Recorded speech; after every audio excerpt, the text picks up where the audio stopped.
Okay, good afternoon, everybody. Just a couple of things at the top here. Today was the last day of Exercise Noble Fusion, a joint and combined naval expeditionary exercise combining multiple elements of the U.S. Navy, Marine Corps, and Air Force alongside the Japan Maritime Self-Defense Force in the Philippine Sea. This was the first time since 2018 that two Marine Expeditionary Unit Amphibious Ready Group teams were operating together in the Indo-Pacific. The exercise was conducted from the 1st until the 7th of February in the vicinity of Okinawa and the Miyako and Luzon Straits. And it demonstrates that Navy and Marine Corps forward deployed stand-in naval expeditionary forces can rapidly aggregate multiple MU and ARG teams at sea with other joint and allied forces to conduct lethal sea denial operations, seize key terrain, guarantee freedom of movement, and create advantage for U.S. partner and allied forces. Now, on the personnel front, today the Department welcomed Mr. Andrew Hunter as the Air Force Assistant Secretary for Acquisition, Technology, and Logistics. However, as directed by the Deputy Secretary of Defense, Dr. Hicks, Andrew will be performing the duties of the Undersecretary of Defense for Acquisition and Sustainment. In this role, Andrew will be responsible for all matters pertaining to acquisition, contract administration, logistics and material readiness, installations and environment, operational energy, chemical, biological, and nuclear weapons, the acquisition workforce, and the defense industrial base. He will have a fairly big inbox. And we also want to thank Mr. Greg Kausner for his willingness to step into the USD for A&S role, which he has been serving in since August 2021. We all welcome Mr. Hunter to the team and glad he's been confirmed and ready to go. And with that, we'll take questions. I think, Lita, we got you on the phone. Yes, John, thank you.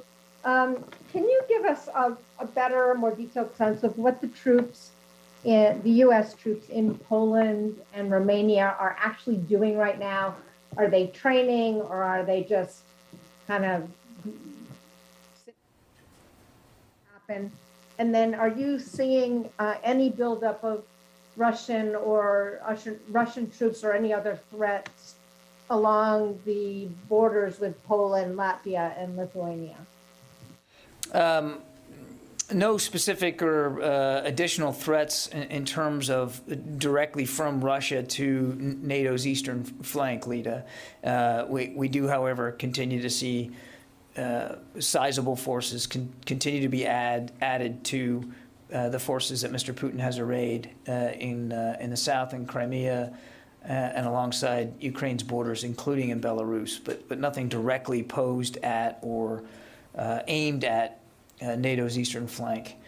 As for what they're doing, they're only just now arriving on station, Lita, so I don't have a menu of activities that they've conducted in the last 24 to 48 hours. I mean, largely this has been about movement and arrival and getting set up. I would expect you to see them once they get settled in to begin to conduct some exercises with their partners in Romania and in Poland, and as well as just making sure that they have all the logistics and sustainment that they need for the time that they'll be there.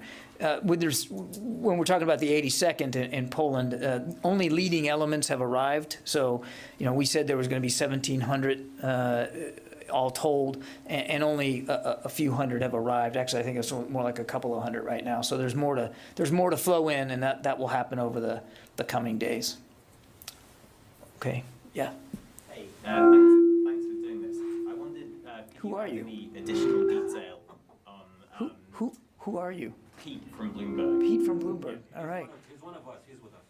Well, I didn't think I assumed he was a reporter. He just hadn't had a chance to see you in here. I gave you a copy of my book. That's right. Anyway, I wonder, can you add any additional details in terms of the Russian troops built up on the border of Ukraine? And do you have any updated assessment on the likelihood of an attack? So here's what I would say. Even in just over the course of the weekend, we saw Mr. Putin add to his force capability along that border with Ukraine and in Belarus. and without getting into specific numbers, I mean, he is, he's well north of 100,000, and it continues to grow. But what's important is not just the numbers, it's the capabilities. And what we see is that he is really putting in place robust, what we would call combined arms capabilities in Belarus and along that border with Ukraine in Russia. That means not just infantry or tracked vehicles, but artillery and long-range fires and air and missile defense, as well as special operations. I mean, he has a full suite available to him, and it continues to grow every day, including just over the last 2 days. As for indications of an invasion, we don't have anything specific that we can point to as an aha moment and say, well, that's it. Now we know that he's definitely going in, and he's definitely going in on such and such a date. But again, I would go back to what we continue to see him build there. And it's not just the combined arms capabilities, it's the ability to sustain these troops in the field for a period of time. So even as he has added combat capability, he has also added logistics and sustainment capability. In other words, the ability to keep them in the field for longer and longer periods of time. So it's a whole panoply of things that we're looking at and watching. We could not say with specificity now, A, that he's made a final decision one way or another, or B, if he does, what it's going to be. But with each passing day, he gives himself a lot more options from a military perspective. And I would just add, if I might, it's not your question, but there is still time and space for diplomacy. We still believe there's a diplomatic path forward that should and can be pursued, and Mr. Putin can easily de-escalate the tensions by just taking some of that force presence away, which is certainly within his power to do that. Did that answer your question? Yeah, sorry that I didn't recognize you with your mask on. Yeah. John, are you seeing any evidence that Putin is planning to use or deploy hypersonic weapons? I don't see any indication of that at this time, but we're watching this very closely. Can you rule it out? I'm not going to rule anything in or out for Mr. Putin. He, again, continues to add to his capabilities. It wouldn't be exactly clear if the intent is to invade Ukraine, why one would need a hypersonic weapon to do that. Those weapons, as you know, are meant to be used at extremely long intercontinental ranges and to approach with stealth and speed. Again, I don't know what's in his head, but one would not think that one would need that sort of weapon if one was going to invade Ukraine from right across the border. Even if you wanted to show off your new weapons? Again, I won't get inside his head. We haven't seen any indications of that with respect to what's going on in Ukraine. Are you seeing any fracturing within the Russian officer class, the generals who surround Putin? Is there any sense that they might be telling Putin that this is not such a great idea? Yeah, I've seen some press reporting on that today. I can't confirm those reports. I would just say that major military decisions don't get made in that country without Mr. Putin being directly involved. And so what we're basing our judgments on is what they're actually doing. I shouldn't say our judgments, our expectations, based on what they're actually doing, what we're seeing them do. And they continue, whether there's dissension in the ranks or not, they continue to add to their capabilities if they want to conduct another invasion of Ukraine. Yeah. Oren? 2 questions. Well, we're doing great on the sound here, aren't we? Go ahead. Given the number of forces, You better make them really short questions. given the number of forces he has right there in Russia-Ukraine, has he simply made the decision to leave other parts of the country relatively undefended? And the second question, any update you can You mean Russia? Yeah. And the second question, any update you can give on discussions or decisions to unilaterally send troops to other to support other NATO allies? And no other announcements to make with respect to potential other moves, either inside Europe or outside Europe from the United States. I have nothing more to announce on that today. I would remind, and I know I've said this before, but it bears repeating, you know, we have upwards of 80,000 troops already on the European continent. So there's a lot of capability that just already exists and may not have to move anywhere. On your other question about whether he's creating vulnerabilities by moving so many forces to the west, I mean, those are trade-off decisions that any senior political leader has to make with respect to military forces, because even in a military as capable of ours, I mean, it's, if you add capability somewhere, you're obviously taking away. There are finite amounts of troops and systems and weapons that any country possesses. I wouldn't assume anything, but normally any leader making these decisions would have to factor in whatever risks and vulnerabilities such a massive movement over such a long period of time would have in other areas. Again, we're really focused on what he's doing right there in the western part of his country. Yeah, Court. Two things. Do you have it handy right now, what all has moved in as part of this? So you said early elements of the 82nd, I think the 18th Airborne Corps, 300 that have gone in to Germany. Is there anything else you can say that's moved? Like, can you just give us a rundown? I think you almost did it right there, Court. Yeah, I mean, it's a couple hundred out of the 82nd have already been there. We'll eventually get to 1,700 over the coming days. The headquarters element for the 18th Airborne Corps is pretty much all in place. There'll be some puts and takes, I think, over the coming days, but that was a very small 300-person or so JTF headquarters. The 1,000 striker troops from Germany to Romania, I think they're there now. There's nothing else that I'm tracking that's going to be moving. No other additional forces put on PTDO from last week. So I think we're kind of where we are right now. And then are there any indications that President Putin, now that there's this talk of a potential for a full-scale invasion of the country, that he's preparing some sort of an occupation force for post-invasion if, in fact, Russia does try to take over Ukraine? And can you give us any sense of how large that force might be? I don't have estimates on that. Again, everything kind of flows from whatever his decision is. And as we've said before, I mean, he could do something of a small scale and of a temporary nature. Perhaps in the eastern part, in Donbass, you're hearing a lot of Russian state media talk about Ukrainian aggressions in the Donbass. Or he could do something much bigger. And if he did something much bigger, in terms of trying to occupy more of Ukraine for a longer period of time, then clearly one would have to expect that he would do the planning for what that occupation would look like.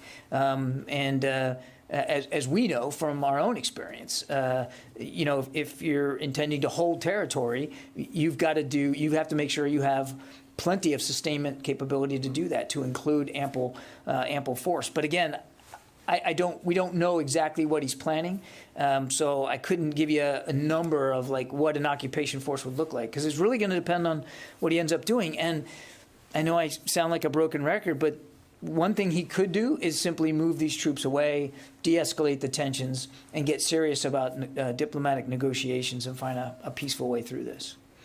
Let me go to the phones. I haven't done that, and I've got to try to be down here in about 15 minutes, so I'm probably not going to get to everybody today. Howard Altman, Military Times. John, the American public has an absolute right to know how and what its troops are doing and how taxpayer dollars are being spent.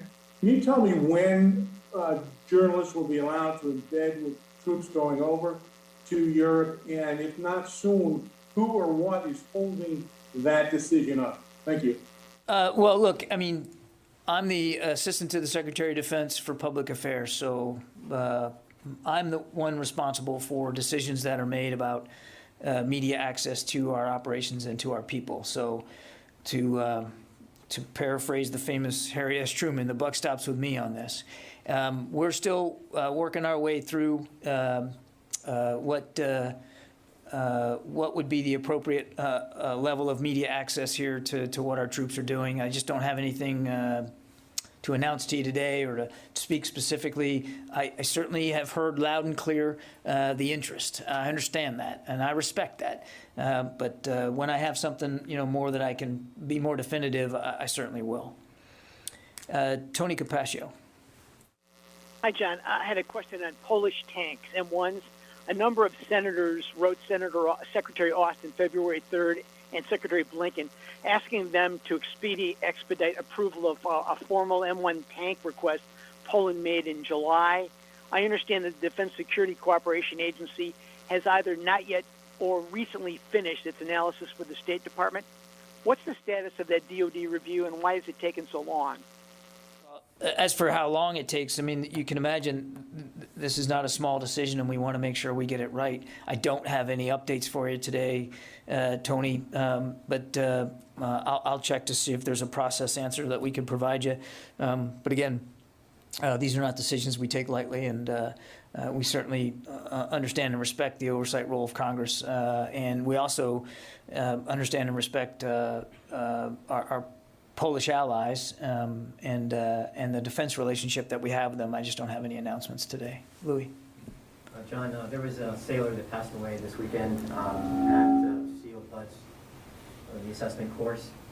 Is the Secretary aware of this? Does he have any concerns about this? And there have been some criticisms that maybe the training for this Hell Week, as it is known, may be too much for individuals, and it puts the lives of sailors at risk. The Secretary was briefed on the incident, and he sends his deepest condolences to the family. That's the kind of news that no parent wants to get. So he knows that the Navy's looking into this, and they're fully investigating the cause of death. And I think the Secretary wants to make sure that he gives the Navy the time to look at this carefully and thoughtfully before coming to any kind of conclusions. Obviously, one such accident is one too many. We just don't know. We just don't know what happened here. So is it too premature then to make criticisms like that the special ops community has these very stringent standards that may put the lives at risk? I mean, the training has to be demanding given the work that our Navy SEALs do on behalf of this country every single day. So you would expect the standards to be very, very high for their readiness. I think right now, two things need to be focused on. One is support for the family, a grieving family who is just going through agony right now. And two, giving the Navy time to investigate this death and really try to figure out what happened here. And I think it would be not only premature, but it would be irresponsible to get ahead of that process at this point. Thank you. Yeah, Fadi. Thank you, John. So, do you have any update on the operation in northeastern Syria against ISIS leader? The Secretary in his statement said the department will look into whether any actions taken by the U.S. forces might have contributed to any civilian casualties, because we're getting reports from the ground that puts the civilian casualty more than the assessment from the department. Yeah, I don't have an update for you, Fadi. I mean, we continue to do an after-action review on this, and as we know more, we'll certainly provide it. And as you saw in the Secretary's statement, we're certainly willing to take a look and to see if there was any actions taken by the United States that could have caused civilian casualties. And again, we just don't have any more granularity. I think it is worth reminding, though, how the kind of restraint that these special operators showed every step of the way, and the fact that the raid was done at all shows the degree to which we were willing to try to avoid and minimize any civilian harm, doing it the way we did, knowing that there was an innocent family who didn't even know who else was in that house on that first floor, and getting them all out safely, as well as 4 additional children. But again, always willing to take a look. As the Secretary said, just don't have an update, but we're very proud of the restraint and the professionalism and the precision with which these special operators conducted this mission. Yeah. Let's see, I already got Lita. Tom?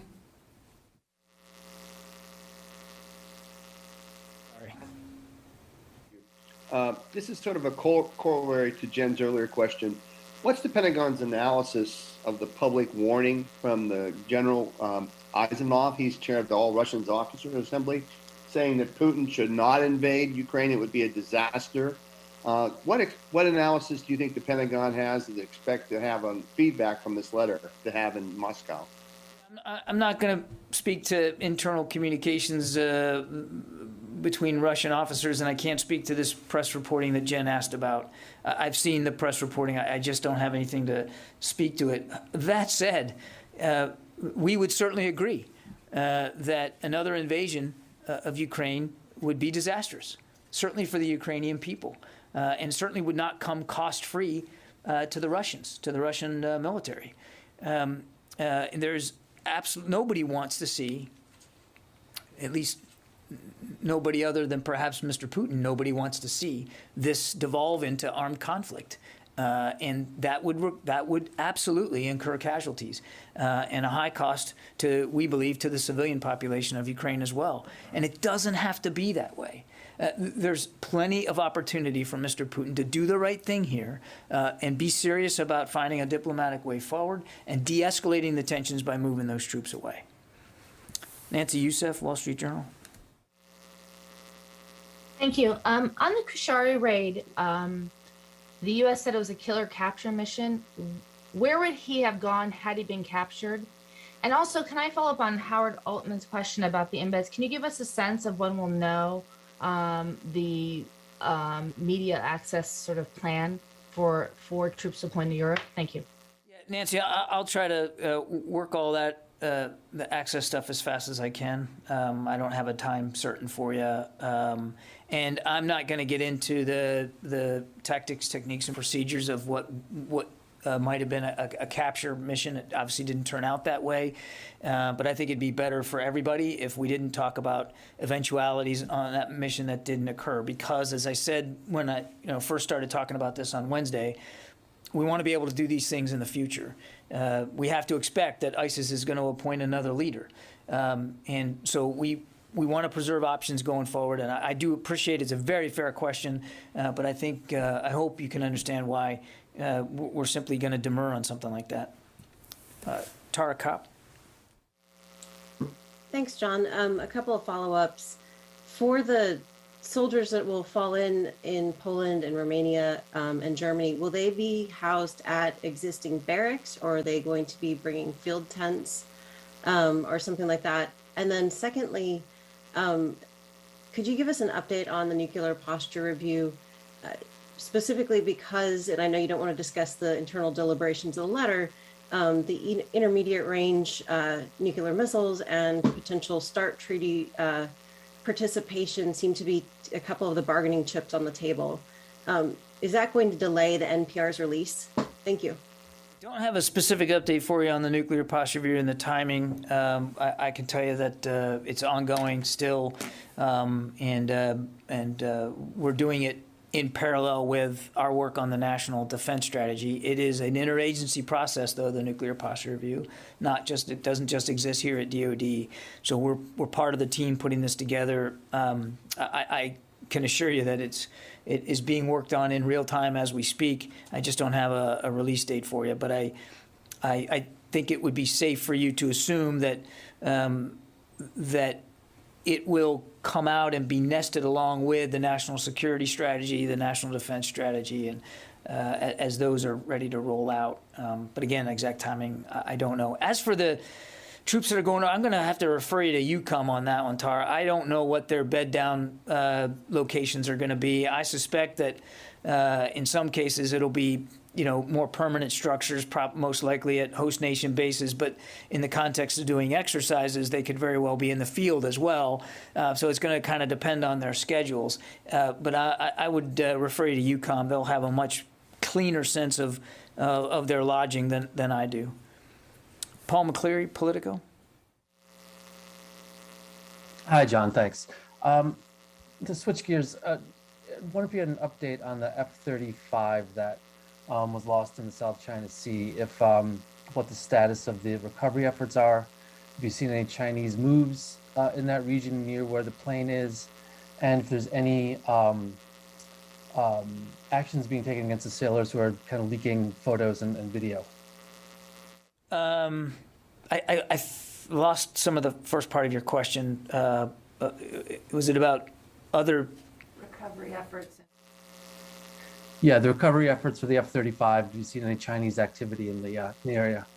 specific Chinese ship movements? I think you can understand we're taking all the appropriate planning actions that we need to salvage our aircraft, and we're going to recover it in a timely manner, as we've done in the past. So I think any question about being in some sort of competition to recover what is in fact our property is speculative at best. And then I think your second question was about the video that was released. What I know is that the Navy is not only investigating, of course, the cause of the mishap itself, but they are investigating the release of this deck video that you saw, flight deck video that you saw. And I wouldn't get ahead of their investigation, but I know they're looking into what appears to be an unauthorized leak of official video, and video, quite frankly, that's going to be crucial to the investigation and to the mishap itself. Okay, I've got time for just one more. I'll go to Dan Lamothe, Washington Post. Good afternoon. Thank you. Two questions, please. First, looking for any kind of update you might have on the maritime side in the Black Sea as it relates to surface combatants, amphibs, other things like that that might be used on the Black Coast seaside. And second, was looking for any kind of update you might have on the Manda Bay investigation that I know the Secretary was interested in and sort of ordered a second investigation of. Thanks. Any updates on the Black Sea? No specific ship movements to speak to. As I think you know, though, Dan, we do have the Harry S. Truman Strike Group in the Mediterranean, and they continue to conduct operations. In fact, they're operating they're operating alongside the French carrier Charles de Gaulle. So lots of great training opportunities with our NATO partners in the Mediterranean. Nothing to report or speak to specifically on the Black Sea at this point. On the Manda Bay investigation, you're right, and our understanding is that that is being wrapped up. I mean, the investigation, I think, has been largely completed. It's now going through coordination and sort of getting the finishing touches put on it. And I do think that we will be able to speak to all of you about it in the not too distant future. I would say probably just a matter of a few weeks, maybe less. So we're getting close to the end of that, and obviously we'll lay it out for you just like we laid out the Abbey Gate investigation last week. Okay, listen, I promised I'd be down by 3:30, and it's 3:30, so I apologize I couldn't get to everybody, but thanks for hanging with me, and we'll see you later this week.